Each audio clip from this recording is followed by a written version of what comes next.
Russia, with the largest territory in the world, has roughly the same total population as Nigeria, a country 1/16 its size. But this similarity won't last long. One of the populations is rapidly growing, while the other is slowly declining. What can this tell us about the two countries? Population statistics are some of the most important data social scientists and policy experts have to work with. But understanding a country's situation and making accurate predictions requires knowing not just the total size of the population, but its internal characteristics, such as age and gender distribution. So how can we keep track of all that data in a way that makes it easy to comprehend?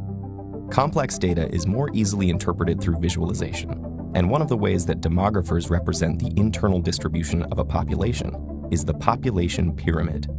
Here, the data is divided by gender, with females on one side and males on the other. The population numbers are shown for each 5-year age interval, starting from 0 to 4 and continuing up to 100 and up. These intervals are grouped together into pre-reproductive, 0 to 14, reproductive, 15 to 44, and post-reproductive years, 45 and up. Such a population pyramid can be a powerful predictor of future population trends. For example, Rwanda's population pyramid shows it to be a fast-growing country. With most of the population being in the youngest age groups at the bottom of the pyramid, the number will grow rapidly in the coming years. As today's children reach their reproductive years and have children of their own, the total population is almost certain to double within the next few decades. For our second example, let's look at Canada, where most of the population is clustered around the middle of the graph. Because there are less people in the pre-reproductive age groups than there are in the reproductive ones, the population will grow more slowly as the number of people reaching their reproductive years decreases.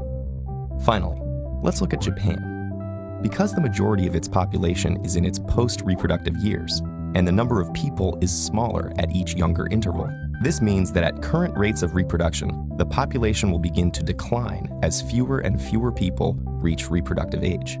Comparing these three population pyramids side by side shows us three different stages in the demographic transition as a country moves from a pre-industrial society to one with an industrial or post-industrial economy. Countries that have only recently begun the process of industrialization typically see an increase in life expectancy and a fall in child mortality rates as a result of improvements in medicine, sanitation, and food supply, while birth rates remain constant, leading to a population boom.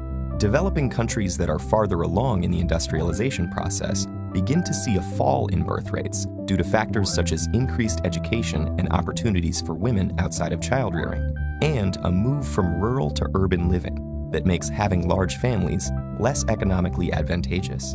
Finally, countries in advanced stages of industrialization reach a point where both birth and death rates are low, and the population remains stable or even begins to decline. Now let's take a look at the projected population pyramids for the same three countries in 2050. What do these tell us about the expected changes in each country's population? And what kinds of factors can alter the shape of these future pyramids?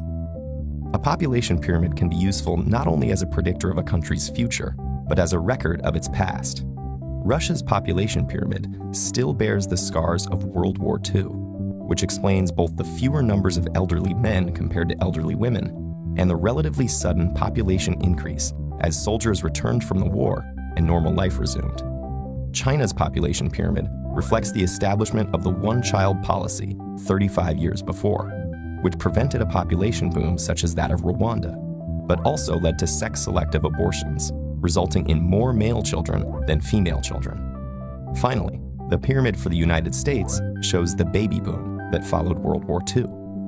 As you can see, population pyramids tell us far more about a country than just a set of numbers, by showing both where it's been and where it's headed within a single image. And in today's increasingly interconnected world facing issues such as food shortages, ecological threats, and economic disparities, it is increasingly important for both scientists and policymakers to have a rich and complex understanding of populations and the factors affecting them.